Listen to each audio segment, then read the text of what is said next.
Hi, I'm Bill O'Reilly. Thank you for watching us tonight. We have a power-packed program this evening, parting the alliteration, the talking points memo on the far left wanting criminal charges lodged against members of the Bush administration, possibly including the president and vice president, will be in our second segment. First, the lead story tonight, President Bush finally defends himself in his last press conference.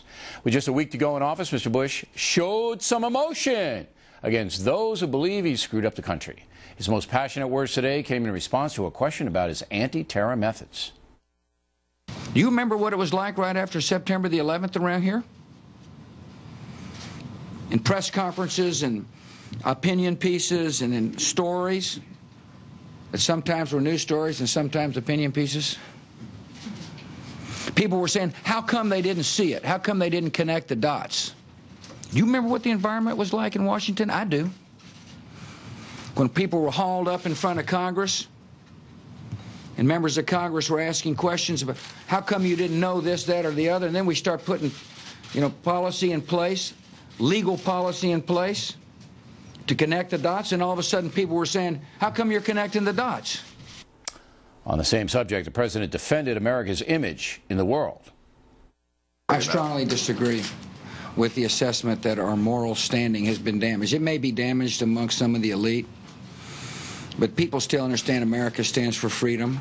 You go to Africa, you ask Africans about Americans' generosity and compassion. And I understand Gitmo has created controversies, but when it came time for those countries that were criticizing America to take some of those detainees, they weren't willing to help out. Well, I wish the president had named those countries. And finally, the president spoke about the economy, which has damaged him more than anything else. But he didn't answer the key question: why didn't Mr. Bush and his advisors see the economic collapse coming? Well, joining us now from Los Angeles is commentator Larry Elder, the author of the book Stupid Black Men. And here in the studio, Fox News analyst Dr. Marc Lamont Hill. Well, I wish he had done it sooner. I wish he had, in your face, to you and your pals who hate him, and really taken it to him, Doctor. Well, he didn't have the political courage to do that. What he did. Why? Why do you think? Well, because he understood there was an election at stake, and every time the Bush administration says something ridiculous, like what happened at this press conference, the polls were going down for McCain, and so he was waiting till after the election. That's one thing. But the other thing here is that he's defending the indefensible. He doesn't have any real answers or solutions to these problems, and so he waits until the last day and he rails on everybody. This is, all right, this but I didn't hear him say anything ridiculous in a press conference. I mean, what was ridiculous about saying, hey, do you remember 9/11? Do you remember all the second guessing that we weren't prepared for this attack? What was ridiculous? No, that's not what's ridiculous. The man said that America hasn't lost its moral standing in the world, and he goes to other countries and is ducking shoes. I mean, clearly Americans... Ducking shoes from fanatics, though. No, not from fanatics. I mean, if you go around... That guy's not a fanatic that threw the shoe at him? Not that guy in particular, but it's a signpost... No, but it's a signpost of a sentiment in Iraq and in other countries. I've traveled to Africa this summer, and in many countries, people were saying how much America has lost its moral authority. Well, they're ignorant because we've helped... that man, President Bush, has helped Africans more than any other man who's ever lived. Let me get an opposing point of view from Mr. Elder. What do you say, Larry? Well, Bill, the defining decision, of course, by this Bush administration is the decision to go to war in Iraq. And the president is absolutely right, and I'm with you. I wish that he had shown more emotion and defended himself more vigorously a long time ago. But remember what the country was like after 9/11. The British and the American planes were being shot at. We know that Saddam Hussein at one time had chemical weapons because he used them on his own people. He was paying $25,000 to families of homicide bombers. The polls showed that Americans believed 80 to 90% of them that were going to be hit again within 6 months to a year. He took action. Had he done otherwise, and God forbid Saddam Hussein had acquired a chemical weapon or a biological weapon and used them on Chicago, we'd be having hearings about why he didn't take action. Well, he would have been impeached. Did what he thought was in. All right, but look, within the good. Well, I'll get back in a minute. Okay, but Larry, look. The reason I didn't get an exit interview with President Bush, and we asked, and I have a good relationship with him, is that he knew I was going to ask one key question, Larry. One. And that is, why didn't you guys see this terrible recession when it was coming? Why didn't you see that? He didn't answer that today, did he? And the reason he didn't answer it is because it is a long, complicated answer, and primarily the reason that nobody saw it, or very few people saw it, but he's the president. Because of government interference.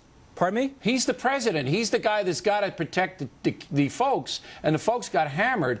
And you're right, it's complicated and long, but that really sunk him more than Iraq and more than the war on terror. Okay. I mean, I think he did. Let Dr. Hill jump in. I'm baffled. I mean, the President of the United States isn't allowed to give essay answers. You're going to give short. I mean, you can only ask short answer questions at a press conference. Well, that was the weakest thing in the economy. But go ahead. No, but there's the economy. There's Katrina. I mean, there's a whole list of issues that the president's administration failed on, and he tried to address them in this press conference, but couldn't provide any thorough or nuanced answer because there isn't an answer to the indefensible. That's the problem here. Well, Bill, what he said, Bill, was I inherited a recession and I left with a recession. And what he was saying is presidents have some control, but not all control over the economy. He didn't blame President Clinton for the recession, and I don't think it's fair to blame President Bush for this recession. There were all sorts of factors, not least of which is government interference. Blaming doesn't get us anywhere. Barack Obama won the election because we are in a recession. So there's your blame. But what I don't know as an American citizen, Larry, and what I'm concerned about, because my job is to protect the folks,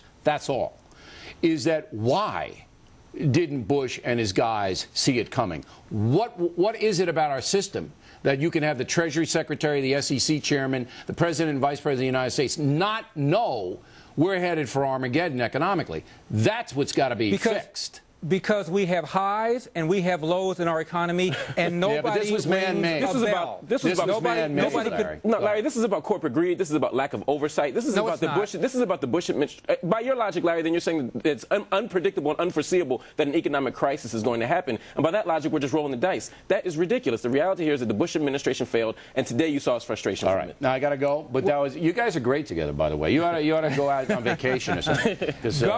Government made this recession worse, Bill. Okay. That's what happened. Bush's government. I got to go, but that was a good debate, and we appreciate it.